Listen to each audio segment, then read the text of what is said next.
Hello, everyone. Welcome to episode 1 of the Teen Times podcast. I'm your host, Ariq, and these are my co-hosts. I'm Ryan. I'm Rachel. I'm Tira. I'm Daniel. In this episode, I'll be discussing how location affects the racial disparity in healthcare.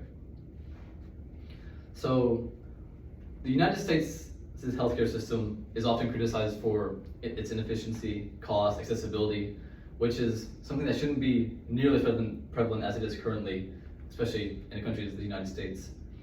And in one of these problems with the United States healthcare system is the racial disparity found in healthcare services. And specifically, I would like to explain how the location of patients and their distance to quality healthcare systems, as well as the income inequality found between minority and non-minority groups in rural areas affect this. And this is a result of historical redlining, neighborhood segregation, and racial discrimination. Well, I was going to ask you, how exactly does location affect healthcare accessibility for minorities? So basically, the longer the distance between the patient and their specific healthcare service, like whether it be a hospital or a healthcare center, the more difficult it is for the patient to get services they need. In fact, there's a scholarly article by Jan M. Eberth from the University of South Carolina. Her and her colleagues found that rural communities that were mostly composed of minority, racial, and ethnic groups were 20% farther away from these healthcare services compared to rural communities with a majority non-minority group. And this increased distance makes it more costly and time-consuming for many racial and ethnic minorities to attain healthcare. And because of this, these minority racial and ethnic groups will not get the services they need, which can potentially harm them even more. And not only is distance the problem, but also the time it takes to travel from one point to another. Because these distances are only straight line distances. It's just from like point A to point B. In reality, you don't have a single road going from your house to the nearest hospital. You have to take roads, detours, there's traffic on highways. There's many things that can inhibit the time it takes to actually get healthcare.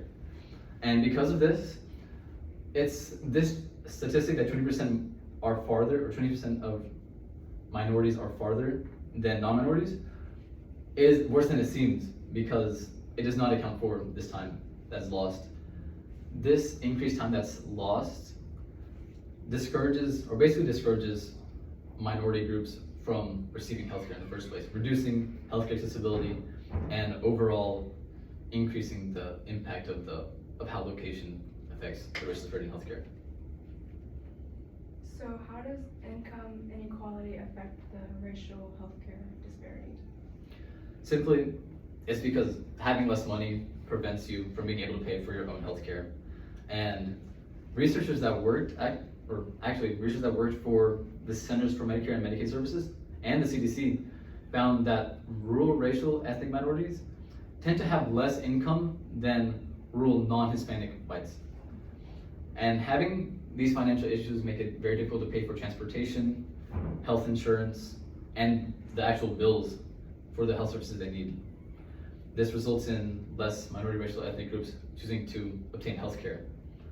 In fact, this issue has materialized into a statistic where, compared to non-Hispanic whites, non-Hispanic blacks, Hispanics, American Indians, and Alaska Natives were unable to see a physician because of cost. And I believe that having to choose whether or not you want to dedicate your money towards living expenses and food, water, the basic necessities, and whether or not you receive health care that dilemma alone is probably one of the biggest problems in the health system we have in America. And rural areas already have a lower income compared to urban areas, which is already difficult to afford healthcare for these rural residents. However, the fact that minority rural residents have this added difficulty to them is unjust to force people to make decisions to not get medical help because of financial situation, and even more unjust to have racial and ethnic minorities make the decision when they already experience this severe income inequality. Doesn't location affect everyone, not just minorities?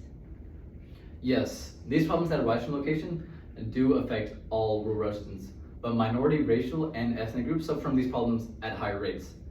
In fact, many of these problems were caused by government programs and policies during the 20th century to enforce redlining and neighborhood segregation. These programs included like the Home Owners Loan Corporation, which you probably heard, the FHA, the Federal Housing Administration, and even the GI Bill.